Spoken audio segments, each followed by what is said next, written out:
실로 긍휼이 풍성하시고 사랑과 은혜가 넘치시고 신실하신 하나님 아버지, 지난 첫째 날 저희가 주 앞에 나와 영과 진리로 거룩한 회중으로 모여 주님께 경배를 드리고 또 이렇게 주중에 다시금 주 앞에 나올 수 있도록 지키시고 돌보시고 모든 필요를 채우시고 무엇보다도 저희의 마음을 주님을 향하게 도우신 것을 인해서 진심으로 고맙고 감사드립니다.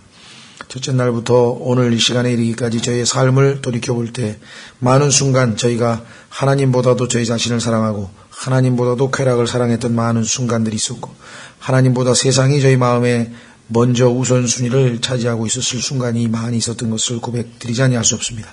참으로 마음과 혼과 생각과 힘을 다하여 주 너희 하나님을 사랑하고 내 이웃을 내 몸과 같이 사랑하라고 하신 그 위대하신 하나님의 명령에 저희가 많이 부족함을 고백드리지 아니할 수 없습니다. 주님, 그럼에도 불구하고 저희가 이렇게 담대하게 은혜의 왕좌 앞에 나올 수 있는 것은 오직 우리 주 예수 그리스도께서 흘리신 보배로운 피를 힘입어서 하나님께서 약속하신 대로 담대히 은혜의 왕좌 앞에 나와 하나님께서 나온 자들에게 베푸실 긍휼을 기대하옵고 또 필요한 때에 도우시는 은혜를 주신다 하셨으니 이 시간 저희가 그 은혜를 얻기 위해 담대히 나왔습니다. 이 시간에도 주님의 보배로운 피로 저희를 정결케 하시며 들려주시는 말씀의 물로 저희를 정결케 하심으로 하나님 앞에 산 희생물로 드려질 때에 연락하시기를 주 앞에 간절히 간구드립니다. 또 오늘 저희가 마음속에 있는 것들을 주 앞에 다 쏟아넣을 때 주님 뜻에 부합되는 합당한 기도가 되어서 하나님 뜻이 저희 부족한 자들의 기도를 통해 응답되어 성취되어져서 하나님을 영화롭게 하고 우리에게도 큰 유익과 복을 얻는 시간 되도록 도우시기를 주 앞에 간절히 간구드립니다. 부족한 자에게 맡기신 말씀의 사역이오나 심히 무지하고 무능하고 무기력함을 고백드립니다. 주님께서 약속하신 대로 택하신 자를 능하게 하시고 지와 명철을 더하시고 위로부터 주님의 영으로 충만하게 하셔서 이 하나님의 말씀으로 하나님의 백성들, 하나님의 자녀들을 사역하시고 꼴을 먹이시고 주님께서 이 말씀으로 참으로 위로하시고 또 책망하시고 이 말씀으로 주께서 이루시고자 하는 주의 뜻을 오늘 이 시간 성취하시기를 간절히 간구드립니다. 무엇보다도 심히 안타까운 것은 온 교회가 한 마음 한 뜻으로 모여서 하나님 앞에 참으로 다 같이 기도하기를 원하지만 주님 각자의 처해진 어려운 처지들이 있음을 주께서 감안하시고 주님 지켜보호해 주시기를 간절히 간구합니다. 그러나 주님 여건이 허락하지만 주님 마음이 아직은 참으로 허락지 않은 그러한 지체들이 있다면 주님 기도에 대한 부담을 허락하시고 그들이 함께 기도함으로써 지체로서 하나님을 더욱 기쁘시게 할 수 있음을 실천하는 믿음도 허락해 주시기를 주 앞에 간절히 간구합니다. 주님 이 말씀의 사역을 통해 주님께서 홀로 존귀와 영광과 기쁨을 얻으시고 우리 모두에게는 큰 유익이 되고 복이 되기를 원하오며 참석하신 모든 지체들에게도 주님께서 동일한 은혜와 복을 허락해 주시기를 간구합니다. 이 시간을 아버지 손에 온전히 부탁드리옵고 모든 말씀을 우리 주 예수 그리스도 이름으로 기도하옵나이다. 아멘.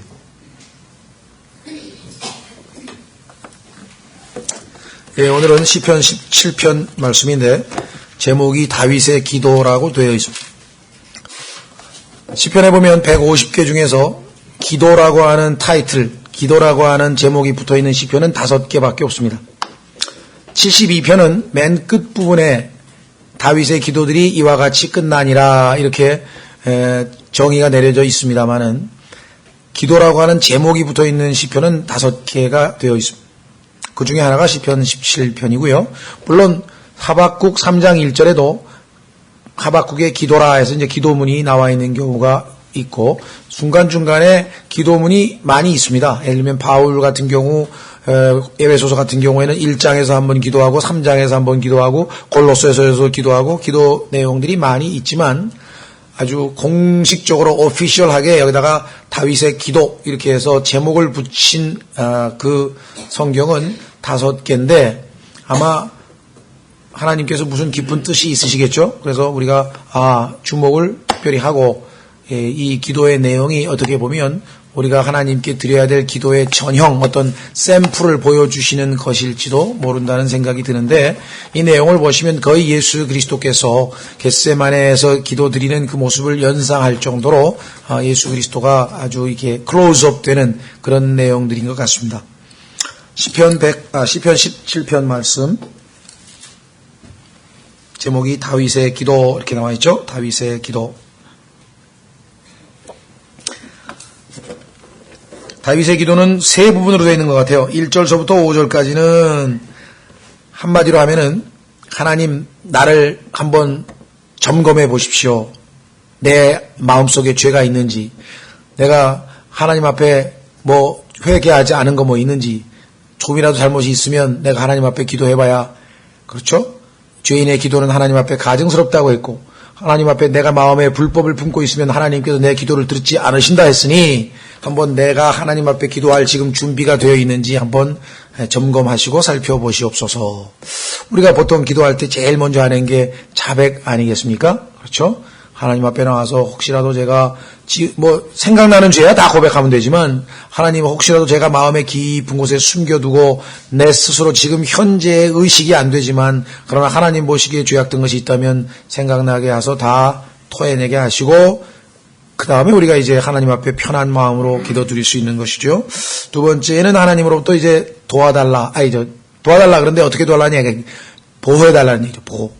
워낙 원수들이 둘러싸고 이 고통스러운 어려운 처지에 있는데 하나님의 보호하심이 필요하다. 그래서 보호해달라는 그러한 내용이 나오고, 세 번째 기도 내용은 몇 부분에 가면은 비슷합니다만은 그 어려운 처지로부터 건져내달라, 구원해내달라. 그래서 이때 구원은 뭐 혼이 지옥에 안 가는 그런 구원이 아니라 그가 처해 있는 어려운 환경에서 벗어나게 해 주시라고 하는 그런 간구로 되어 있는 것 같습니다. 우선 1절서부터 5절까지 보시면, 1절서부터 5절까지 오 주여 정당한 호소를 들으소서. 내 부르짖음에 주의를 기울이시며 거짓된 입술에서 나오지 않는 내 기도에 귀를 기울이소서. 자기가 정당한 호소를 하고 있다는 게 하나님 앞에 지금 현재 자기 자신이 뭐 의로운 사람이란 뜻이라는 것보다 지금 현재의 마음의 상태가 하나님 앞에 내가 지금 올바른 상태에 놓여 있다. 그래서 기도할 때에 담대함을 얻을 수 있죠. 하나님 앞에 만약에 내가 꺼림직하다, 하나님 앞에 뭐 숨겨놓은 죄가 있다, 이렇게 되면 그걸 자백하기 전에는 마음껏 하나님 앞에 떳떳하게 나가 기도할 수가 없는 것이겠죠. 내 부르짖음에 주의를 기울이시며 거짓된 입술에서 나오지 않는 내 기도에 귀를 기울이소서. 내 기도는 지금 순전한 마음으로, 순결한 마음으로, 깨끗한 마음으로 하나님 앞에 드리는 기도지, 내가 무슨 뭔가 계산하고 아니면 숨기고 뭔가 이 거짓된 그러한 입으로 고하는 기도가 아닙니다. 그렇게 지금 이야기를 하고 있죠. 주의 앞에서부터 나에 대한 판결이 나오며 주의 눈이 공평한 일들을 바라보기 원하나이다. 하나님의 임재로부터, 그 거룩하심으로부터, 하나님의 의로우심으로부터, 하나님은 거룩하시고 의로우신 분이니까 그 하나님의 거룩하심과 의로우심으로부터 나에 대한 판결을 내려주옵소서. My sentence라고 하는 말, 그러니까 자기가 자기를 판결한다는 게 아니라 하나님이 나에 대한 판결문을 하실 때 하나님으로부터 내가 판결받기를 원하나이다. 주의 눈이 공평한 일들을 바라보기 원하나이다. 하나님 앞에 제가 공평치 아니하고 하나님 앞에 올바르지 아니하고 잘못된 것이 있다면 하나님께서 한번 점검하시고 지적해달라. 주께서 내 마음을 이미 시험하셨나이다. 과거 시제죠. 하나님께서 내 마음을 이미 다 살펴보지 않으셨습니까? 그런데 주께서 밤에 나를 찾아오시고 나를 시험하셨으나 아무것도 찾지 못하시리이다.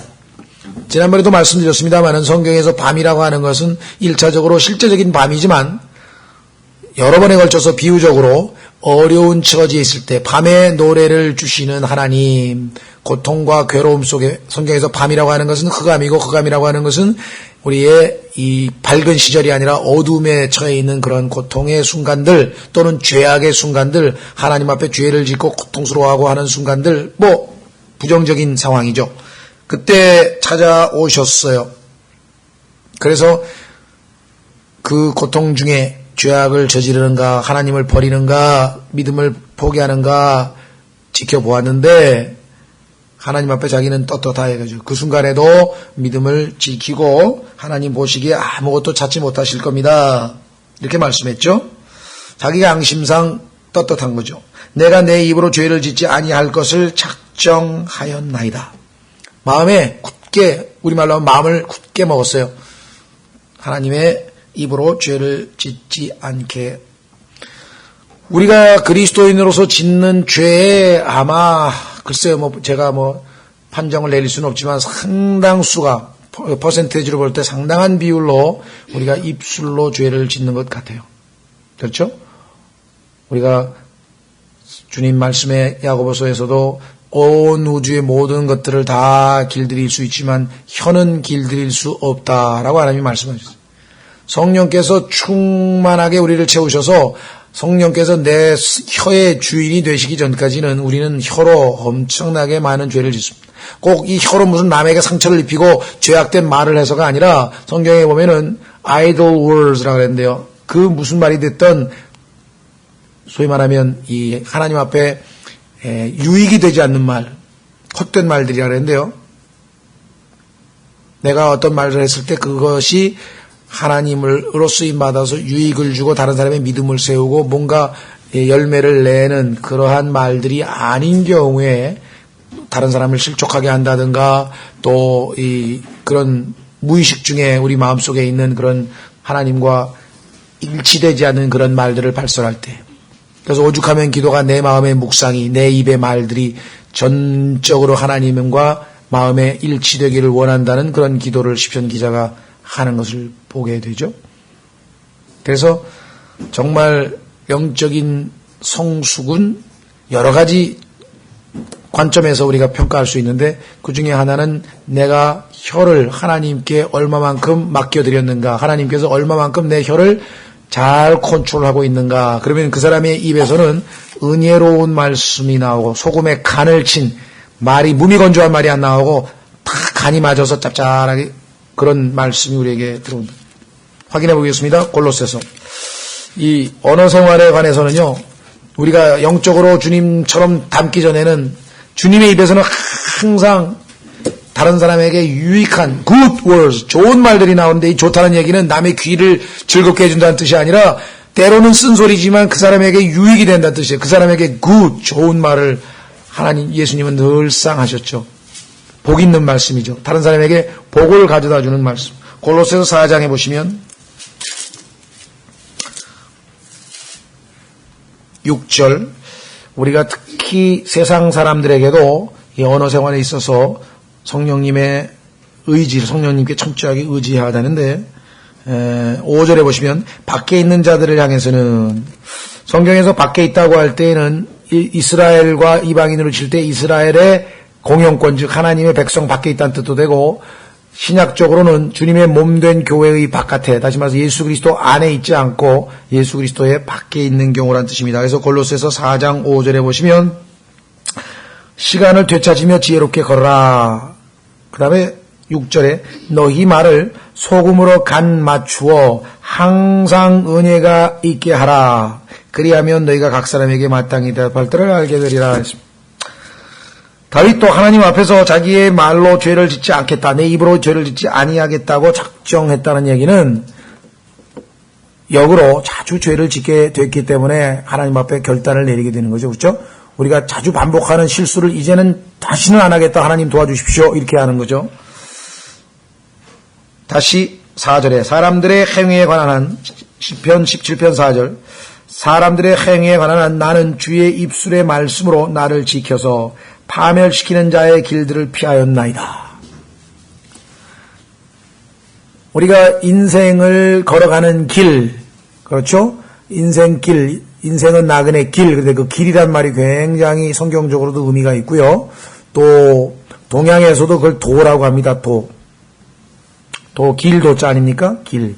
어떤 방식으로 우리의 삶을 살아가야 되느냐, 어떠한 생활 방식, 어떠한 가치관, 이런 걸 다 도라고 하는, 길이라고 하는데, 여기서는 주의 길들 안에서, 죄송합니다. 4절, 사람들의 행위에 관한 한 나는 주의 입술의 말씀으로 나를 지켜서 파멸시키는 자들의 길을 피하고, 반대로 5절에 주의 길들 안에서 내가 가는 것을 또 맞춰주사. 이 땅에서 가는 길은 좁은 길과 넓은 길이 있죠. 하나는 주님의 길이고 하나는 마귀의 길인데, 자기는 지금 좁은 주님의 길로 걷고 있는데 그 가는 길에 나를 떠받쳐달라.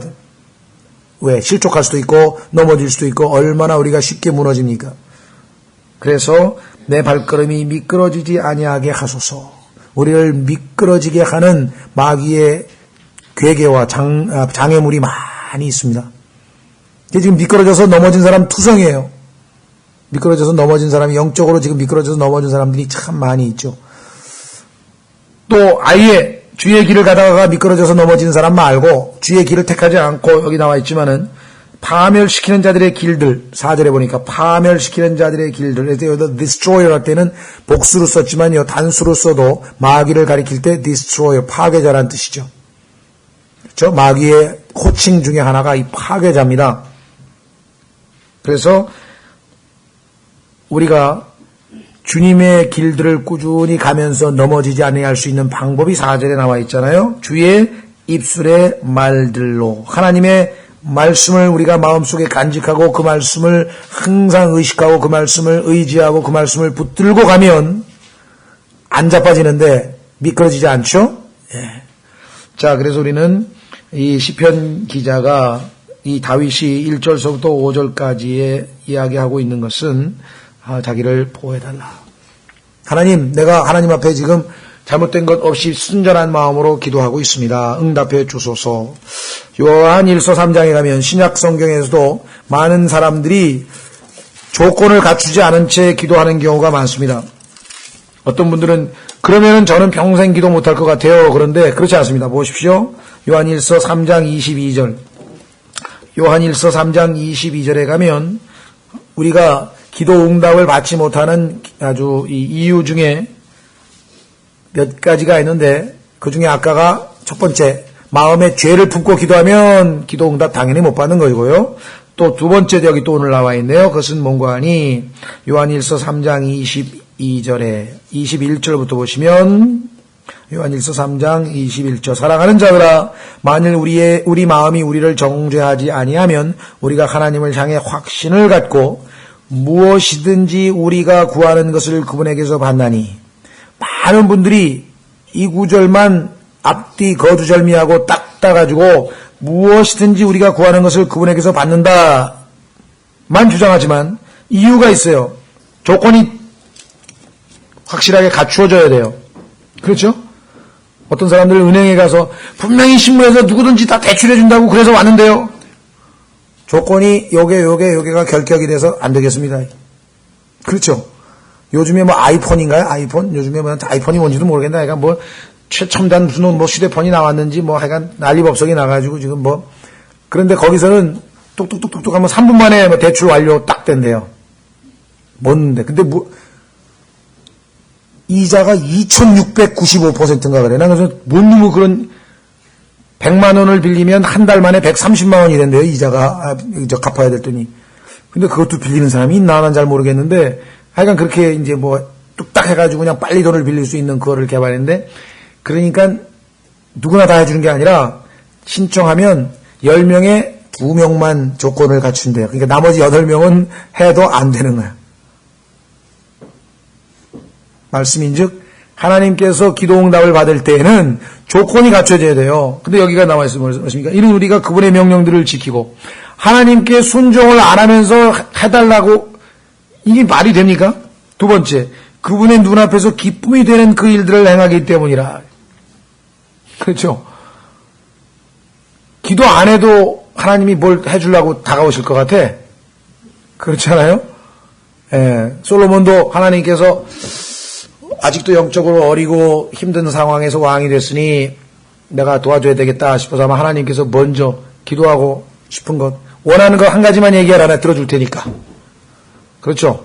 그랬더니 솔로몬이 딴 얘기 안 하고 내가 지금 어린아이인데 나 아무것도 모르는데 세상 물정도 모르고 경험도 없고 그런데 이 엄청난 하나님의 왕국과 이 백성들, 이 많은 백성들을 내가 무슨 재주로 다스릴 수 있습니까? 난 두렵습니다. 하나님 지혜를 주옵소서. 그냥 그게 하나님을 기쁘시게 해가지고 감격을 시킨 거야. 그냥 감격. 그러니까요 하나님 앞에 가서 이거 해주세요 저거 해주세요 쫄라가지고 될 일이 아니야. 하나님은 하나님의 뜻에 어긋나는 거는 응답을 안 하세요.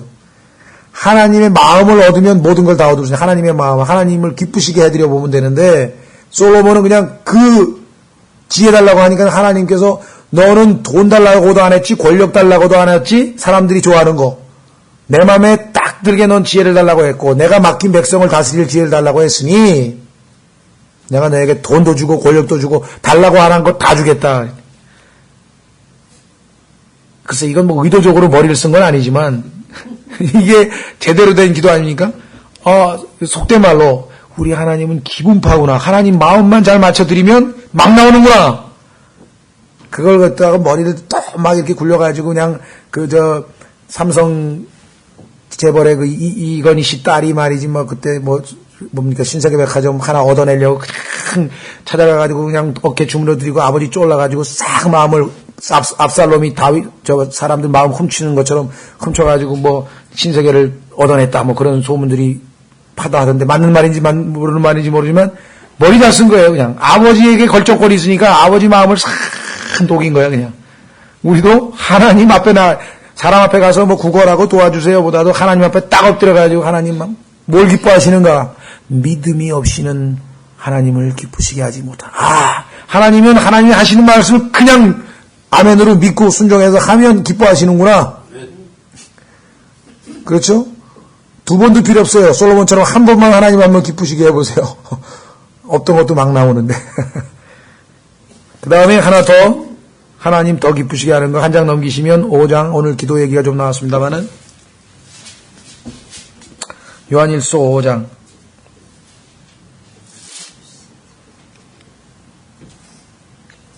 14절 요한일서 5장 14절 그분 안에서 우리가 가진 확신이 이것이니 곧 우리가 그분의 뜻대로 무엇이든 구하면 그분께서 우리 말을 들으신다는 것이라 우리가 무엇을 구하든지 그분께서 우리 말을 들으시는 줄 우리가 안즉 또한 우리가 그분께 구하여 청원한 것들을 얻는 줄 우리가 아느니라. 이거 다 믿음이잖아요. 하나님이 아시니까 들어주시는구나. 그렇죠? 그런데 그렇게 담대함을 가질 수 있는 이유가 뭐예요? 내가 내 욕심을 이루기 위해서 나의 욕망을 성취하기 위해서 기도한 게 아니라 이것은 하나님이 기뻐하시는 일이 틀림없어. 이것은 하나님이 반드시 기뻐하실 일이라서 하나님의 뜻에 맞는 기도를 했다 이 말이죠. 그렇죠? 저희가 교회에 모여서 기도하는 이유는 바로 그것입니다. 교회가 모여있는 이유는 성경에 보니까 사도행전에 3가지 믿는 그리스도인들이 모여서 죄송합니다만은 구원의 복음을 전하라고 믿는 사람들이 모여있는 거 아니에요. 이미 구원 다 받은 사람들이에요. 안 믿는 사람들 대상으로 복음 집회를 할 수 있지만 믿는 그리스도인들을 모아놓고는 진리의 지식을 얻도록 진리를 가르치라 그래요. 성경에서. 그렇죠? 그 진리를 그럼 머릿속에 지식으로 얻어가지고 나 성경 많이 한다 너는 모른다 하고 교만하게 남 비판하고 의시되고 우쭐대고 그게 아니고 그 진리를 통해서 하나님께 경배할 수 있다. 이게 영과 진리로 하나님을 경배해야 되기 때문에 하나님께 경배하기 위해서 우리가 진리를 배우는 거예요. 그렇죠? 왜? 하나님은 하나님의 모든 일을 진리 안에서 행하시기 때문에 우리가 진리를 알아야 된다. 2가지. 그러니까 진리를 배우고 진리로 영과 진리로 하나님께 경배하고 그러고 나서 하나님의 뜻을 부족한 자들을 통해서 이루시옵소서. 하나님 뜻을 이루시옵소서. 그래서 하나님의 뜻을 이루기 위해서 하나님의 뜻에 부합되는 기도를 하는 것. 그래서 교회가 해야 될 일은 하나님께서 응답하심을 통해서 성취하는 것. 이것이 사도행전에서 교회가 믿는 사람들이 모이는 3가지 목적이라. 이 목적 의식도 없이 교회 왜 가니? 수요일이니까 가지. 교회 왜 가는데? 일요일이니까 가지. 의식이 없이 목적이 왜 가는 데가 없이 교회에 오는 거하고 오늘 가면 나는 그렇죠? 하나님의 진리를 배울 거야. 진리를 배워서 진리와 영으로 하나님께 경배하고 하나님께서 우리의 기도를 통해서 아버지의 뜻을 성취하시라고 기도할 거야. 이 3가지를 하기 위해서 하나님이 모이라고 했기 때문에 나는 그 목적을 가지고 모인다. 그냥 모이는 거와는 차이가 있겠죠? 예. 자, 그래서 다시 돌아오셔서 시편 17편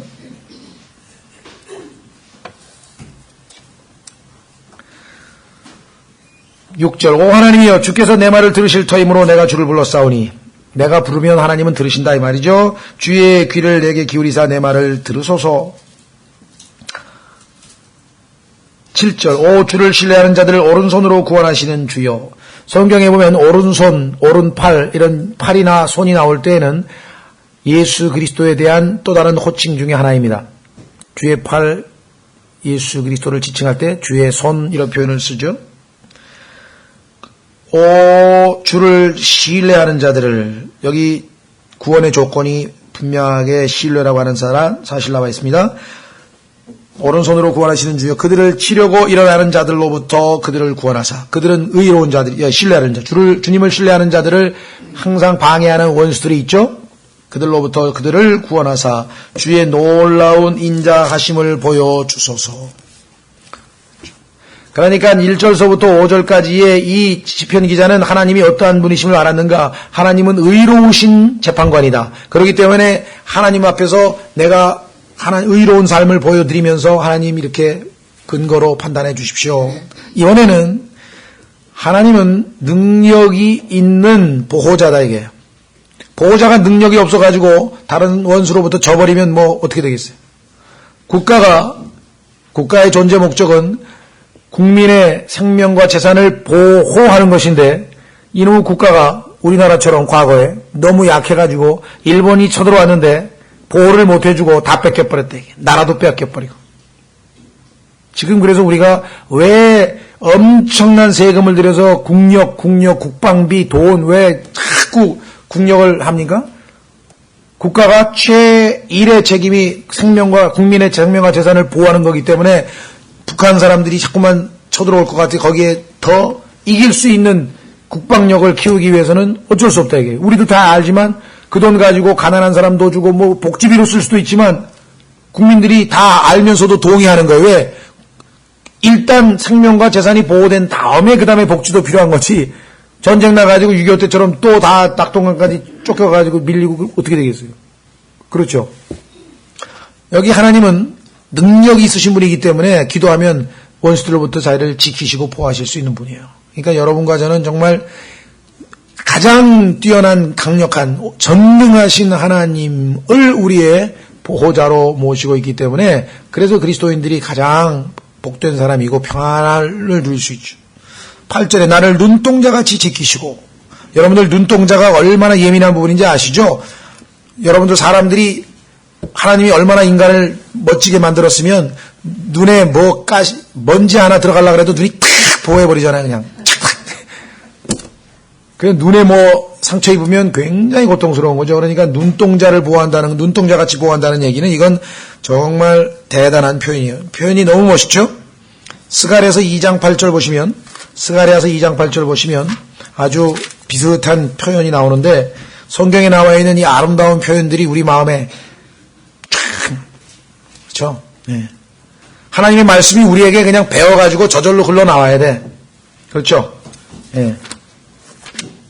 그러니까 이 그리스도인은 연애 편지도 로마서처럼 써야 돼. 그렇죠? 예수 그리스도의 종 바울은 그랬잖아요. 예수 그리스도의 종 누구누구는 누구누구 자매에게 함께 주님을 찬양할 것을 제안하노라. 자, 지금 찾는 것은 스가랴서 2장 8절에 보시면 만군의 주가 이같이 말하노라.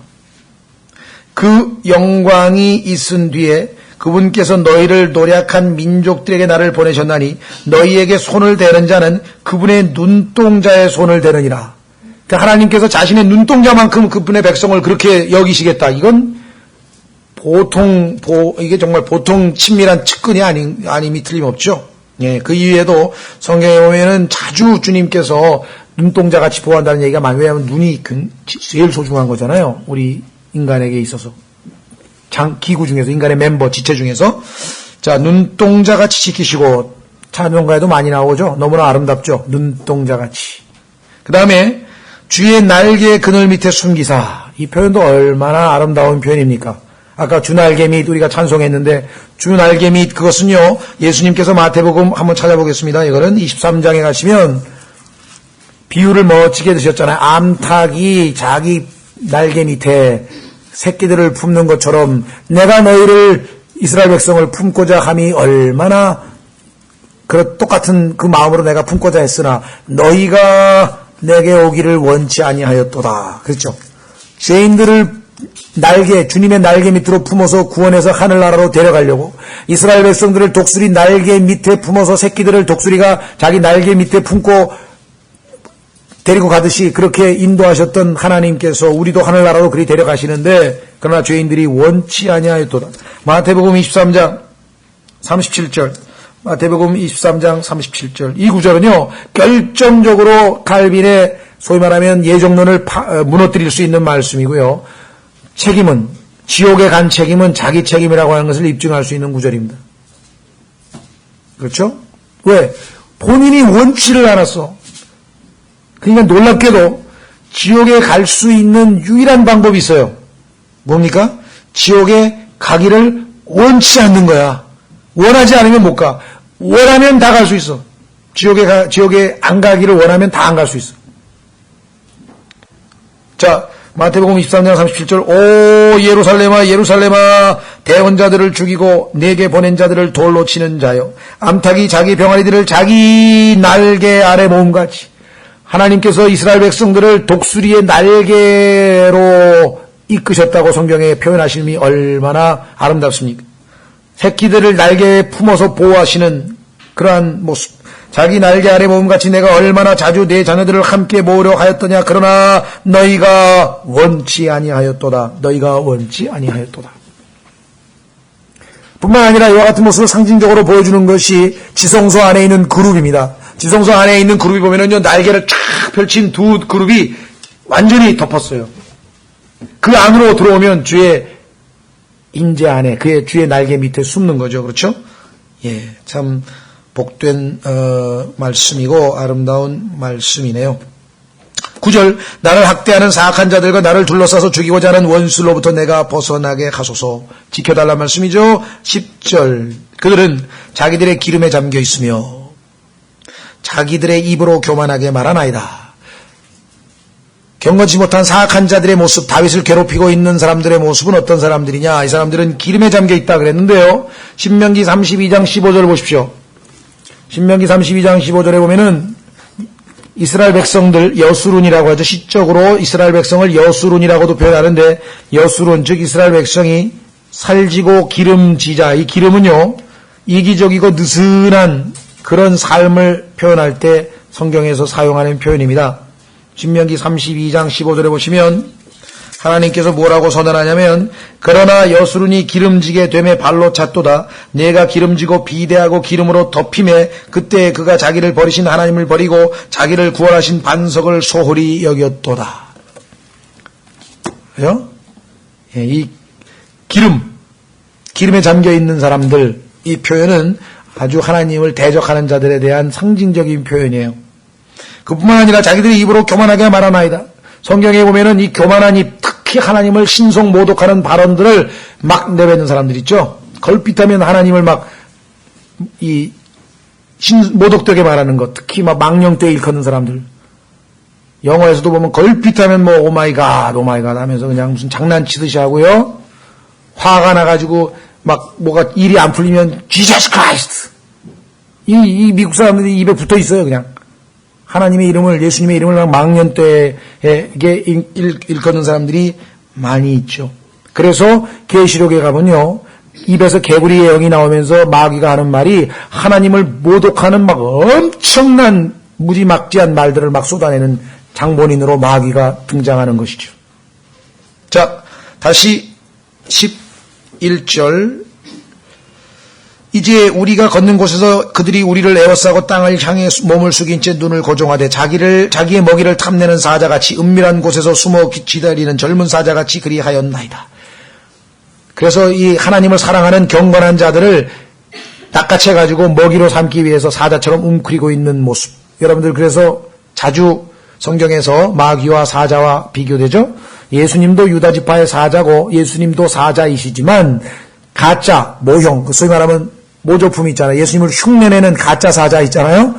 그것을 성경에서는 바로 마귀에다가 묘사했습니다. 특히 베드로전서 5장 8절에 마귀가 우는 사자처럼 삼킬 자를 찾아 돌아다닌다 그랬는데 이미 그 희생자가 너무나 많이 생겨났죠. 13절 오 주여 일어나사 여기 나와 있네. 드디어 건져내소서. 여기가 이제 세 번째는요. 첫 번째는 의로우신 재판관으로 하나님을 인식하고 두 번째는 강력한 보호자로 하나님을 인식한 반면에 세 번째는 은혜로운 구속자로서 해방시키는 해방자로서의 하나님을 알고 있는 것이죠. 오 주여 일어나사. 성경 보면은 일어난다는 얘기는 예수 그리스도의 재림과 밀접한 표현입니다. 오 주여 일어나사. 그렇죠? 자주 표현됩니다. 이 표현은 지금 저희가 시간이 없어서 성경을 못 찾지만 구약에서 일어나시란 말씀은 예수 그리스도의 재림을 촉구하는 말씀입니다. 그를 좌절시키시고 던져버리소서. 악한 자를 던져버리소서. 주의 칼이 된 사악한 그 자에게서 내 영혼을 건지소서. 오 주여 또 주의 손이 된 그 사람들과, 그러니까 하나님께서 때로는 하나님의 백성을 징계하기 위한 수단으로 칼과 손으로 13, 14절에 악한 자들을 사용하실 수 있다. 우리도 그렇죠? 우리 주변에 하나님께서 우리를 영적으로 한 단계 성숙시키고 또 우리가 잘못된 것을 지적하고 우리의 죄악을 고치기 위해서 하나님께서 사용하시는 사람들 중에는 우리 주변에 있는 사람들이 많아요. 그래서 하나님께서 그러한 자들을 사람이라고 하는 막대기라, 하나님께서 우리를 막대기로 회초리로 때리시는데 그 때리는 막대기가 어떤 막대기냐? 사람이라고 하는 막대기. 그러니까 여러분이 어떤 사람으로부터 상처 입는 말을 받았다, 어떤 사람이 나를 괴롭혔다, 어떤 사람이 나에게 괴로움을 가져다 하면은요, 그 사람을 보지 마시고 두 가지입니다. 마귀가 그 사람을 써서 나를 실족시키기 위해서 공격을 해서 마귀의 도구로 쓰임 받았든지, 하나님께서 나를 영적으로 업그레이드 시키고 더 하나님께 다가가기 위해서 징계의 회초리로 나를 쓰셨든지, 영적인 관점에서 사람을 대해야죠. 그렇죠? 육신적인 관점으로 대하면은 얼마나 껄끄럽고 힘듭니까? 이 사람을 통해서 하나님께서 여기도 나와 있잖아요. 칼과 손의 역할을 했는데 막대기 역할을 해서 나를 하나님께서 훈련시키는 훈련 도구로 이 형제가, 이 자매가, 이 사람이 쓰이고 있구나. 그렇죠? 저에게 평생 따라다니는 그 사람의 막대기는 김은진입니다. 김은진. 김은진한테 많이 맞았어요, 그냥. 우리 딸이 통해서 하나님께서 나를 많이 내려떼서, 그러니까 제일 많이 회개도 하고 제일 많이 기도도 한 것 같아요. 여러분들은 모르겠어요. 자기 부인일 수도 있고, 자기 아들일 수도 있고, 자기 딸일 수도 있고, 자기 교회 옆에 있는 형제일 수도 있고, 그러나 그런 관점에서 보면은 인간적인 어떤 관계가 아니에요. 이건 하나님의 관점에서 보시면, 그렇죠? 예. 자, 그래서 여기 나와 있는 표현이, 뭐야? 사악한 자가 주님의 칼이란 말이야? 그러면 주님의 손이란 말이야? 일단 도구로 쓰임 받았죠. 파라오도 도구로 쓰임 받았고, 아시리아인도 도구로 쓰임 받았고, 이 세상 삶에서 자기 몫을 받은 세상 사람들에게서, 이 세상 삶에서 몫을 받는 사람과 15절, 나로 말하건대 나는 주의 의 가운데서 주의 얼굴을 바라보리니 내가 깰 때 주의 모습에 만족하리이다. 차원이 틀리죠. 이 세상에서 자기 몫을 받는 사람들이 아니에요. 하나님의 백성은. 그런 어떤 사람들이냐? 하나님의 백성은 주님을 만나는 것으로 좋게. 왜? 주님이 모든 것 되시기 때문에. 그래서 끝에 보니까 주의 모습에 만족하리다 할 때는 주님의 얼굴 모습이란 뜻이 아니고요. Thy likeness란 말은 내가 주님의 모습으로 되었다는 말씀이에요. 신약성경 요한일서 3장에 보시면 여러분과 제가 예수님을 만나는 순간에 예수님처럼 똑같은 단어 like him, 여기도 나오죠. like thy likeness.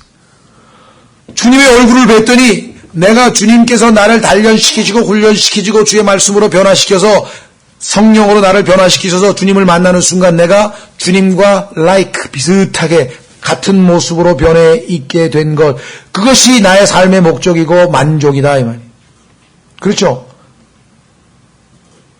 눈에 보이는 이 땅에서의 물질적인 축복, 건강, 이것도 하나님이 우리에게 주시는 만큼 우리가 누리지만 안 주실지라도 문제될 거 없다 이거죠. 여기 나와 있는 것처럼 14절 오 주여 주의 손이 된 사람들과 이 세상 삶에서 자기 몫을 받은 세상 사람들이 아니잖아요. 우리는. 그렇죠. 여기는 이 세상에서는 몫을 받는 사람들은 세상 사람들이잖아요. 그 사람들한테는 하나님께서 주의 숨긴 보물로 그들의 배를 채우시니 좋은 건 먹습니다. 그들에게는 자녀들이 가득하며 가족도 복된 것 같습니다. 그들은 자기들의 남은 재산을 자기들에게도 물려주이나이다. 정주영 씨도 아들에게 몇백억씩 몇천억씩 다 물려주고 이병철도 이건희에게 다 물려주고, 야, 저 사람들은 근데 나는 그리스도인으로도 자식들에게 물려줄 거 하나도 없다 그러는데 또 궁핍하고 괴롭고 어렵고 그러나 하나님께서는 이 세상 사람들과는 달리 우리에게는 예수님과 똑같은 모습으로 변화시켜 주셨다. Thy likeness. 주의 모습으로 만족하는 거예요. 내가 주의 모습이 된 사실이 나를 얼마나 기쁘게 할 건가. 그렇죠? 그래서 눈에 보이지 아니하는 영적인 복. 그렇죠? 하나님의 말씀을 통해서 우리가 누리는 그와 같은 복을 우리가 누리고 있는 사람이라는 것을 생각하면 세상 사람들과는 다른 존재가 됐다는 것에 우리가 크게 감사할 수밖에 없는 것 같습니다. 예, 그래서 오늘 시편 17편 좀 긴 건데요. 우리가 일주일 있다가 또 다시 공부하면 또 시간도 그렇고 그래서 주안점 몇 가지만 짚어서 짧게 했지만 우리가 영적인 교훈들을 중심으로 얻었습니다. 교리적으로 보자면 예수 그리스도의 겟세마네 기도처럼 하나님께서 예수 그리스도만이 할 수 있는 기도겠죠. 어디 이 세상에 그 누구가 떳떳하게 하나님 앞에 보십시오. 하나님 나는 죄가 하나도 없사오니 내 기도를 들어주십시오 할 자격이 있는 사람이 누가 있겠습니까? 그러나 우리는 요한일서에 따라 하나님 앞에 우리의 죄를 자백하면 그분께서 보혈로 우리를 씻으셔서 우리를 의롭게 하시고 깨끗게 하신다고 했기 때문에 당연히 우리는 그렇게 자백하고 나면 믿음으로 나는 의로운 자니까 하나님 지금부터 내 기도를 들어주십시오 할 수 있는 자격을 갖추게 되는 것이죠. 예. 예, 그래서 오늘은 시편 17편을 가지고 참 이 의로우신 재판장이신 하나님, 강력한 보호자이신 하나님, 또 은혜로우신 구속주이신 하나님에 대해서 우리가 좀 살펴봤는데요. 이 시간 이 기도처럼 우리도 하나님 앞에 늘 하나님의 마음을 움직일 수 있는 기도 드리는 기도의 용사가 될 수 있도록 잠깐 오늘 본문을 놓고 기도하고 그리고 교회 기도 제목들을 놓고 기도하겠습니다.